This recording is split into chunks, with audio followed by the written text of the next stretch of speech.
If you're a motorcyclist, Z means only one thing. It means a big Kawasaki, an inline 4, and ideally one with a certain amount of attitude.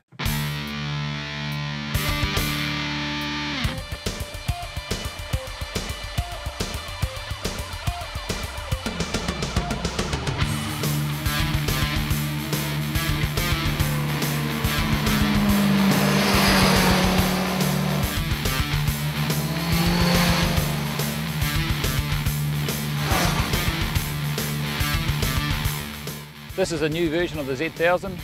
They've updated it enormously since last year. It's got 138 PS or 136 horsepower if you want to put it that way, 101.5 kilowatts. So it's about 13 horsepower more than the previous model had. And torque's up by about 9.5%. It's a new bike from the wheels up, literally.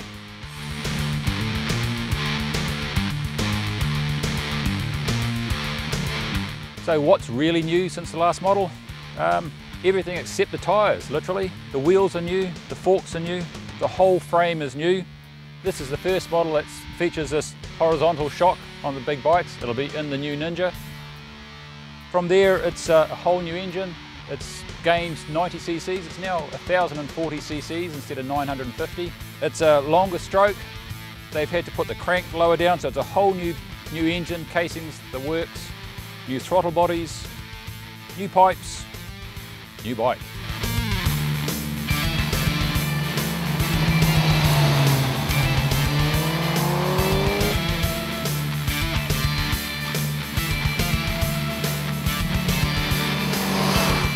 So starting from the front of the bike with that nice polished rim, we've got 4-pot brakes, radial mount brakes. Absolutely brilliant. This thing stops on a dime. It's 218 kilos, fully wet, ready to go. So it's not exactly a light sports bike, but it's not portly either. From there you come back to this all new, really narrow gutted frame. They've managed to shrink it down, drop it to 815 mils, so it's 5 mils lower than the previous model. But the throttle bodies are ovalized, so that you've got less width, and it's really narrow, makes it easy for you to touch the ground. Even if you're a shorty, you can actually jump on this thing and go, wow, this is like a little 600. Until you open the tap.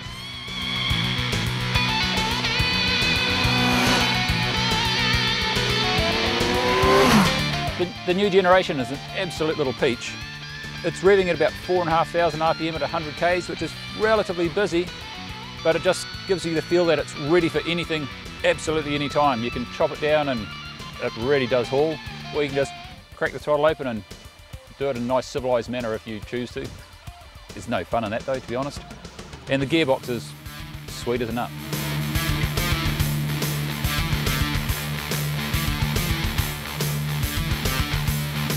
So it's got a very unique tail end, and it throws back to its ultimate ancestor, or its spiritual parent if you like, the original Z. The original Z was a 900cc with 4 exhausts, very much stylised, but it does look the part and instantly you know it's a Z. They're 30% smaller in volume than the previous model, and they added a new collector box underneath to allow them to do that and still meet the older PC standards. It's got nice touches, you've got grab handles built into the tailpiece. It's well thought out, it's got the real Street Fighter Transformer attitude and look, and as soon as you open it up, it's very much a little Kawasaki bad boy.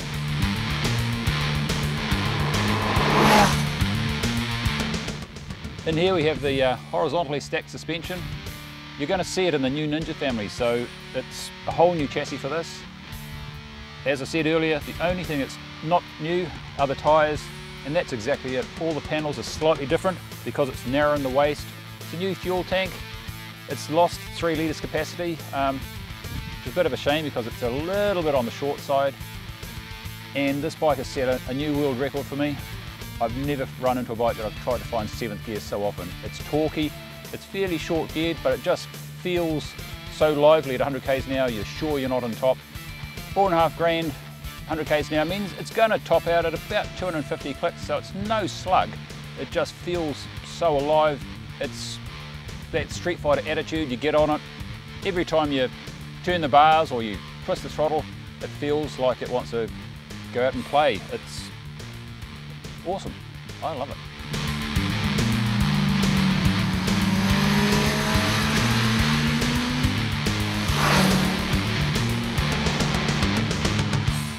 Out on the road, how does a $19,595 Z1000 perform?